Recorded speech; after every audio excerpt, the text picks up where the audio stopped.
Allez, salut les gars, voilà, c'est toujours moi, Sam Hospital et vous êtes sur la chaîne de Monsieur le Russe 225. Eh bien, c'est la vidéo du jour. Donc, dans un premier temps, je voulais d'abord remercier ceux qui me suivent. Et en ce qui concerne la bourse de... C'est juste une parenthèse.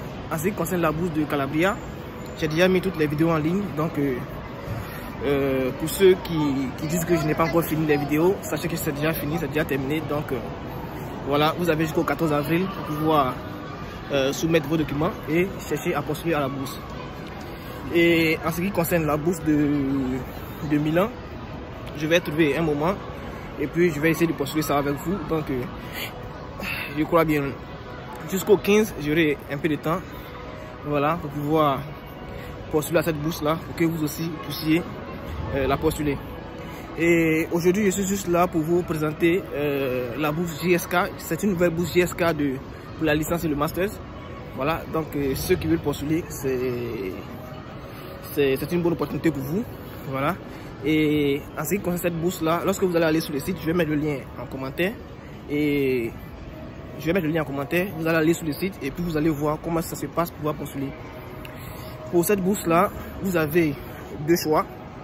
C'est-à-dire, quand il dit deux choix, c'est-à-dire vous avez le choix soit de postuler dans votre pays via l'ambassade de la Corée, ou bien vous postulez sur le site de l'université que vous avez choisi. Voilà, et quand il dit site de l'université, c'est quoi? Il y a plusieurs universités qui sont déjà régies sur la plateforme, qui ont des dates d'admission, de réception des dossiers.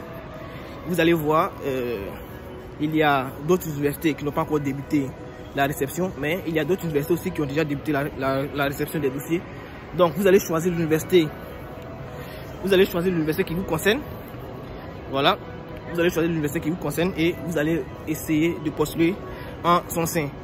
Donc, ce que moi je voulais signifier, c'est que pour pouvoir postuler comme ça à cette bourse-là, il n'y a pas grand chose. Vous allez comme ça sur la plateforme, vous choisissez une université et vous voyez les conditions d'admission de chaque université et les conditions d'admission pour pouvoir postuler à la bourse. Vous comprenez? Mais néanmoins, les éléments qui sont déjà élémentaires, ce que vous devez avoir, c'est toujours identique, le passeport ou bien la carte d'identité. Il y a aussi les relevés des notes, voilà. Il y a les diplômes. Il y a des universités qui demandent un CV. Mais il y a d'autres aussi qui ne demandent pas de CV. Quand il dit les universités, en fait, au sein de ces universités-là, il y a les facultés. Ces facultés-là, il y a des facultés qui demandent des CV et il y a des facultés qui ne demandent pas de CV. Vous devez avoir l'extrait de naissance et l'extrait de naissance des deux parents, c'est-à-dire votre mère et votre père. Voilà. Donc, à part cela, chaque université aussi peut ajouter quelques éléments, quelques documents pour que vous puissiez postuler avec. Voilà, donc dans un premier temps, vous devez d'abord chercher une admission dans une université. Je répète encore, ceux qui veulent postuler via l'ambassade peuvent aller comme ça à l'ambassade de la Corée dans leur pays pour pouvoir postuler. Mais je vous conseille vivement de postuler en ligne. Voilà, c'est ce qui est vraiment recommandé.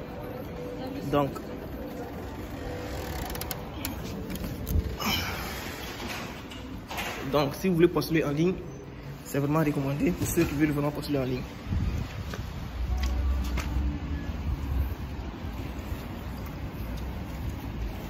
Excusez-moi. Voilà, donc comme je disais, d'abord dans un premier temps, vous allez comme ça chercher une admission dans une université et lorsque vous avez cette admission là, vous allez recevoir soit un lien pour pouvoir postuler à la bourse ou bien ça dépend des facultés et chaque faculté, comme je vous ai dit, je vais le répéter encore, pour postuler à la bourse diffère des facultés que vous allez choisir. Vous comprenez? Voilà, donc il y a des facultés, après avoir obtenu l'admission, vous pouvez maintenant chercher à postuler à la bourse. Et il y a des facultés où lors du remplissage pour pouvoir postuler à l'admission, on vous demande directement d'insérer des documents pour pouvoir postuler à la bourse. Et je voulais répéter, il y a des formulaires de bourse que vous devez avoir pour pouvoir insérer. Donc ceux qui sont intéressés, vous pouvez m'écrire inbox. Voilà, je vais vous transmettre ce document là, vous allez remplir. Et ceux aussi qui veulent aller à l'ambassade là-bas pour aller postuler aussi, vous pouvez aussi m'écrire inbox, je vais vous donner ce document là. Voilà, et c'est un peu ça. Donc, pour ceux qui sont intéressés, n'oubliez pas, la date limite, ça diffère des facultés. Mais si je dois vous donner une date limite qui est un peu maximale, c'est le 29 avril. Voilà, il y a le 29 avril. Et les universités qui vont ouvrir en mai, eux aussi, ils auront, de toute façon, vous avez un mois. Si une université ouvre dans ce mois, c'est-à-dire, si l'université ouvre en mai, sachez qu'ils vont fermer en mai pour l'admission. Comme ce qu'ils ont fait avec ceux d'avril, les universités qui sont ouvertes en avril vont fermer le 22 avril ou bien le 29 avril. Voilà, donc, c'est à vous de voir et puis c'est à vous de postuler à la bourse qui vous intéresse. C'est à vous de postuler dans l'université aussi qui vous intéresse. Voilà, donc, c'était un peu ça les gars. Et je vais vous laisser. Voilà, je vais faire une vidéo tout à l'heure pour que vous puissiez au moins savoir comment ça se passe et puis comment est-ce qu'on postule. Donc, à plus les gars.